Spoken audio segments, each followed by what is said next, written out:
Boa tarde, meu nome é Elisângela, juntamente com as minhas colegas Ellen Mandu e Maria Elisângela. Vamos apresentar agora um trabalho de desenvolvimento econômico do professor Guilherme Pires, com o tema Para além da renda, uma análise de pobreza multidimensional no Brasil. Para além da renda, uma análise de pobreza multidimensional no Brasil, que é uma análise aprofundada da pobreza multidimensional, explorando suas nuances e a evolução das políticas sociais. Esse estudo é abordado a complexidade da pobreza, para além da insuficiência de renda, considerando aspectos cruciais como a saúde, educação, emprego e habitação, e como as políticas públicas podem ser reorientadas para um impacto mais abrangente e sustentável. Uma pequena introdução sobre a evolução do combate à pobreza no Brasil. A mensuração e análise da pobreza no Brasil ganha uma nova dimensão, com a queda acelerada da pobreza extrema nas últimas décadas. O sucesso das políticas e programas sociais que demonstraram sustentabilidade política e econômica gerou novos desafios para a compreensão e enfrentamento da pobreza. Torna-se evidente que a medida unidimensional, baseada apenas na renda, é insuficiente para captar as múltiplas necessidades e privações dos mais vulneráveis, que se manifestam em diversas dimensões da vida, como acesso à educação de qualidade, oportunidade de emprego digno e condições de habitação adequada. A abordagem multidimensional da pobreza, que ganhou destaque no Brasil, especialmente com o programa Brasil Sem Miséria, reabriu e intensificou o debate sobre os limites e o potencial dos programas sociais existentes. Esse artigo propõe uma análise inicial dos indicadores sociais e de a pobreza no Brasil e na América Latina, destacando as profundas transformações ocorridas desde os anos 90, em um contexto de reestruturação contínua no sistema de proteção social brasileiro, visando também a uma visão mais holística e eficaz no desenvolvimento da sociedade. O conceito de pobreza de multidimensional é o tema de extensas discussões acadêmicas e políticas, que é muito abrangente nas universidades. É crescentemente reconhecida como um fenômeno inerente multidimensional. Essa abordagem representa uma perspectiva contra-hegemônica e inovadora, que expande significadamente o escopo da análise e oferece uma explicação mais avançada e completa sobre as privações humanas no Brasil. Exatamente no Brasil, as metodologias de mensuração mais comuns, historicamente, têm se limitado à insuficiência calórica e às linhas de pobreza monetárias, ambas essencialmente unidimensionais, enquanto a abordagem multidimensional já é amplamente adotada e discutida em diversos países da América Latina. Sua difusão e aplicação prática no Brasil ainda são bem limitadas, porém crescentes. Como vocês estão vendo na imagem, a análise seminal de Amartya Sen, em 2000, revolucionou-se o entendimento da pobreza ao introduzir parâmetros da justiça social e um novo conceito de bem-estar. Sen define pobreza não apenas pela ausência de recursos financeiros, mas fundamentalmente pela restrição da liberdade de escolha e sua incapacidade de indivíduos realizarem funcionamentos essenciais para a sua vida digna. Uma vida digna que todos os cidadãos merecem, né? Ele foca em dois conceitos interrelacionados, que são cruciais para essa perspectiva. Essa perspectiva inovadora e abrangente exige uma reorientação e diversificação das formas de intervenção das políticas sociais, a fim de ampliar significativamente seu impacto e abordar as raízes profundas da pobreza. Como podemos ver, o funcionamento representa os seres e fazeres que os indivíduos valorizam e desejam realizar, desde necessidades básicas, como a nutrição, boa saúde, até aspectos mais complexos, como autorrespeito, participação na vida comunitária e a capacidade de interagir socialmente. A capacidade refere-se à possibilidade real de exercer a liberdade de escolha entre diversos caminhos da vida, e a autonomia para tomar decisões que impactam a própria existência e para alcançar os funcionamentos valorizados, independentemente das circunstâncias externas. A pobreza multidimensional e políticas públicas, que envolve a natureza abrangente da pobreza, exige, exige uma redefinição e um novo escopo para as políticas públicas. A ancoragem na escolha-oportunidade, como dimensão, fundamentação da capacidade individuais, induz a uma reconfiguração das políticas, especialmente as sociais. É crucial que as políticas públicas e sociais incorporem as múltiplas dimensões do desenvolvimento econômico, social, político, ambiental e cultural, para proporcionar bem-estar pleno e focado nas dimensões sociais estruturadas da vida humana e uma estratégia fundamental que é super necessária. IPEA 2012 cita a inédita redução da desigualdade observada na década passada. Pode ser decomposta pelas diversas fontes de renda captadas pelo PNAD e retrabalhadas da seguinte forma: o trabalho 58%, a previdência 19%, o Bolsa Família 13%, benefício de prestação contínua, o BPC 4% e outras rendas 6%, como aluguéis e juros. Essa evolução do pensamento social e institucional identifica a partir da década de 1990, os anos 90, pelo Relatório do Desenvolvimento Humano da PNUD. Desloca o foco da pobreza para o desenvolvimento humano, que se caracteriza pela expansão das escolhas individuais.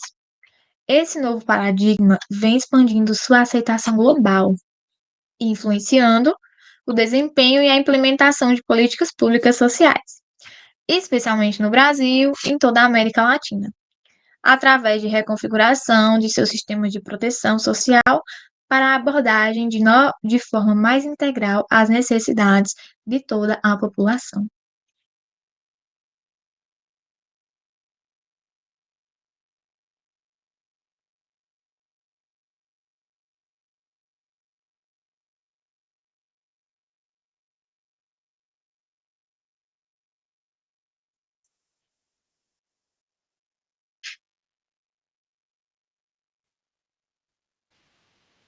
E está ligado.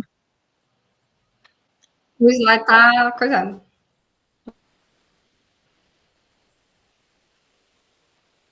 Peraí.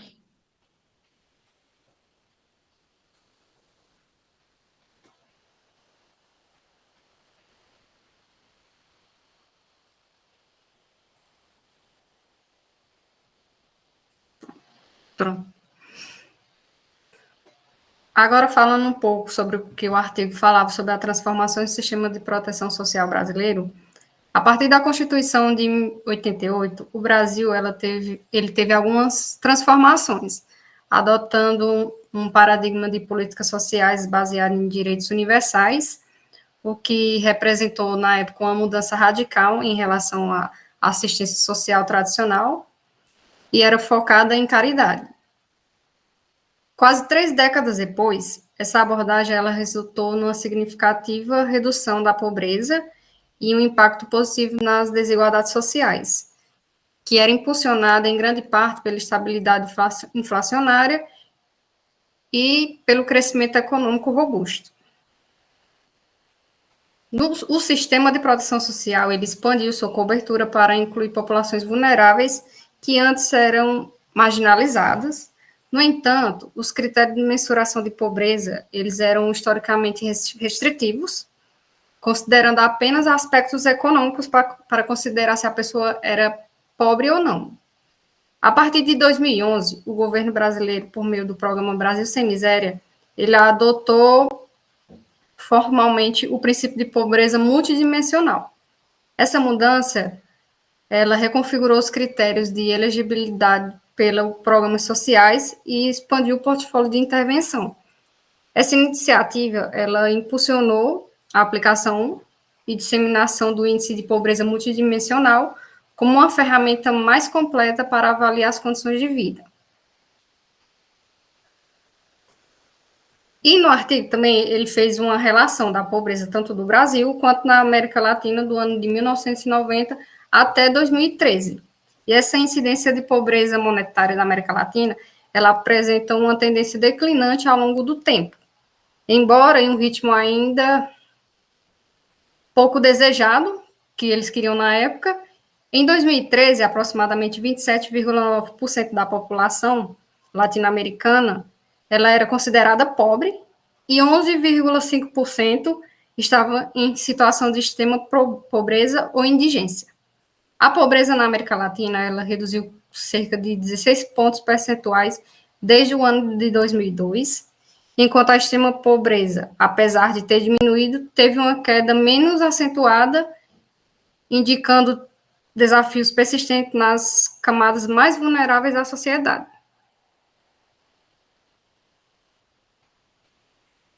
Além da mensuração monetária, a América Latina ela avançou em questão de algumas adoções nas abordagens multidimensional de pobreza, baseado na metodologia de Alkire e Foster, no ano de 2009.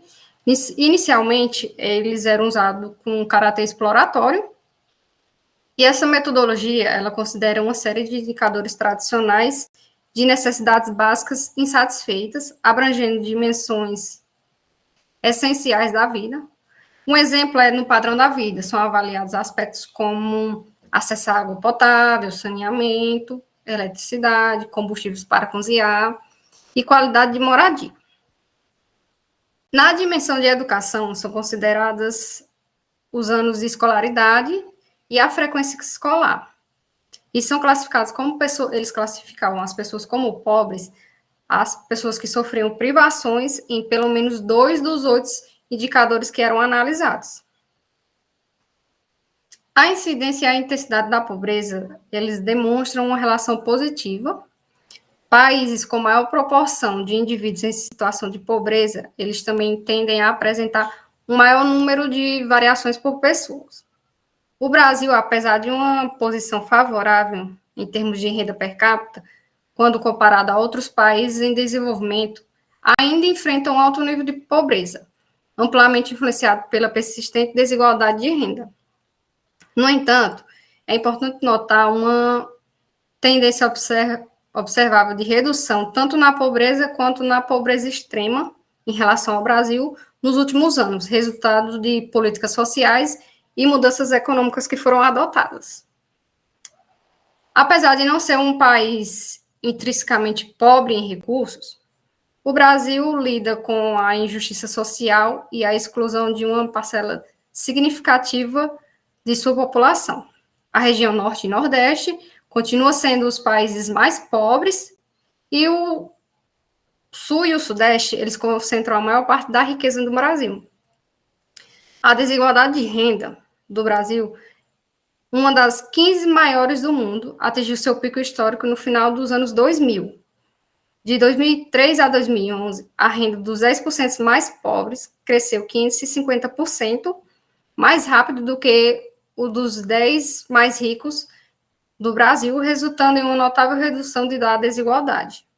A queda da pobreza ela foi impulsionada tanto pelo crescimento econômico quanto pela redução da desigualdade, levando a pobreza extrema a níveis abaixo da meta estabelecido pelos Objetivos do Desenvolvimento Milênio da ONU.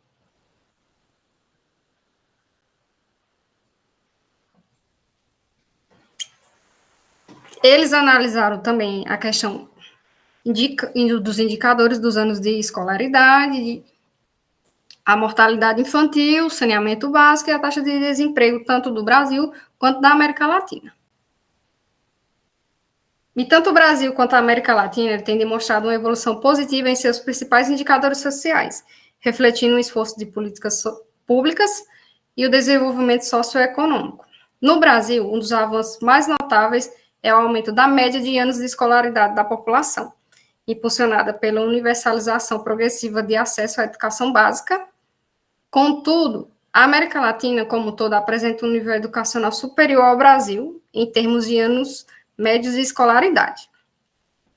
Na saúde, a taxa de mortalidade infantil tem declinado consistentemente, um sinal positivo de medida no acesso a cuidados de saúde materno-infantil. No entanto, apesar da queda, a taxa ainda se encontra acima do padrão ideal estabelecido pela Organização Mundial da Saúde, indicando que há desafios persistentes a serem superados. O acesso ao saneamento básico, por sua vez, tem progredido continuamente em ambos os contextos, um avanço crucial para a saúde pública e a qualidade de vida da população. A taxa de desemprego, embora naturalmente flutue de acordo com a conjuntura econômica global e nacional, tem mostrado uma tendência de redução e estabilidade desde 2002, tanto no Brasil quanto na América Latina. No Brasil, a expansão trabalhista recente contribuiu significativamente para a ampliação do emprego formal e, consequentemente, para o aumento da renda do trabalho, o que impactou positivamente a renda da pobreza e a desigualdade no Brasil.